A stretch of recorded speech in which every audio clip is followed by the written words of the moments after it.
Viral video pelajar wanita diam-diam masuk bus demi hindari razia polisi, tapi teman tetap kena tilang dan ditinggal. Media sosial dihebohkan dengan video seorang pelajar perempuan yang tak memakai helm lalu sembunyi di bus agar terhindar dari razia polisi.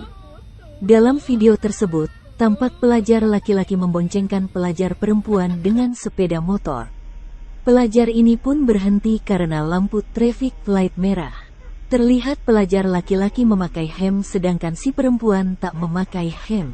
Sialnya, keduanya ketahuan oleh seorang oknum polisi. Pelajar perempuan pun langsung panik dan berjalan ke belakang. Kemudian tampak pemotor jaket biru menunjuk bus di belakang. Siswi itu pun langsung berlari dan masuk ke dalam bus. Polisi yang sampai lokasi pun hanya mendapati di pelajar laki-laki. Namun meskipun begitu, polisi meminta surat kelengkapan si remaja pria itu. Sedangkan siswa perempuan pergi bersama dengan bus karena lampu sudah hijau. Video ini pun mendapat banyak komentar dari netizen. Belum diketahui pasti di mana video ini direkam. Namun dari papan penunjuk jalan, diduga adegan dalam video itu terjadi di wilayah Kaliwungu, Kendala, Jawa Tengah.